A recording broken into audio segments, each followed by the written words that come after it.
இருக்கிறாங்க. வாழையில வந்து இவ்வளவு வருஷம் வராத நோய்கள் வந்து இந்த வருஷம் வந்து நிறைய பக்கம் நிறைய பாதிப்பாயிட்டு இருக்குது. அந்த பாதிப்புல இருந்து விடுதலை பெறணும்னா இனிமேல் பண்ணக்கூடிய விவசாயம்ங்கிறது ஒரு அறிவார்ந்த ஒரு விவசாயமா இருக்கணும். அறிவில்லாத விவசாயம் பண்ணா உண்மையாலுமே இனிமேல் வந்து வாழை மரங்களையே மத்த வெள்ளாமையிலேயே வந்து நம்ம வந்து ஜெயிக்க முடியாது. அந்த நாலேஜ்ங்கிறது வந்து நம்ம மைக்ரோபி நிறுவனத்தின் மூலமாக ஒவ்வொரு விவசாயிக்குமே அவங்க தோட்டத்திலையும் சொல்றோம், நம்ம யூடியூப் சேனல் மூலியமாக எல்லா விவசாயிகளுக்கும் சொல்லிட்டு வரோம்.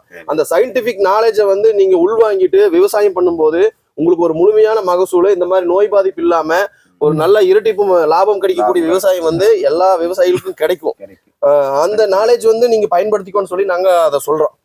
இப்ப மண்ணுன்னு எடுத்துட்டீங்கன்னா மண்ணில் வந்து 3 தன்மைகள் இருக்குது. அந்த 3 தன்மைகளும் என்ன, அதன் மூலயமாக என்ன பயன்பாடுன்னு சொல்லி நம்ம தெரிஞ்சுக்கலாம்.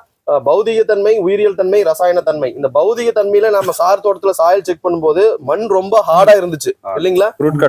அடுத்தது அம்மவேர் மற்றும் ஜல்லிவேர் வந்து பாத்தீங்கன்னா ஒரு உணவு தண்ணி எடுக்க போதுமான அளவு எடுக்க முடியாத நிலையில வந்து இந்த ஜல்லிவேர்கள் இருக்குது. ஜல்லிவேர்கள் வந்து பிளாக் கலர்ல இருக்குது. ஆனா பௌதிக தன்மையில அம்மவேர் ஜல்லிவேறு நல்ல ஒயிட் கலர்ல இருக்கணும். அப்படி இருந்தா தான் அந்த பயிர் வந்து முழுமையான உணவு வந்து எடுக்க முடியும். இப்ப சார் வந்து உரங்கள் வந்து குறைபாடே வைக்கல.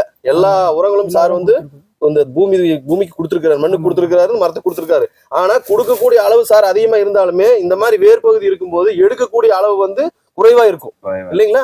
10 மூட்டை கொடுத்தாலுமே இது ஒரு மூட்டையும் கூட இழுக்காத அளவுக்கு வந்து இந்த வேர்பகுதி இருக்குது.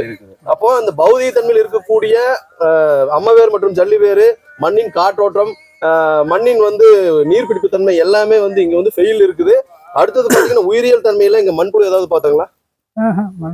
மண்புழுவே பாக்கல. மண் ஏதாவது மண் மனம் அடிச்சதுங்களா? அதுவும் இல்ல. இன்னொன்னு சார், சார் தோட்டத்திலே டாக்டர் செல் கொடுத்து எத்தனை நாள் ஆச்சு சார்? 5 நாள் ஆச்சு சார். மண் எப்படி இருக்கும்?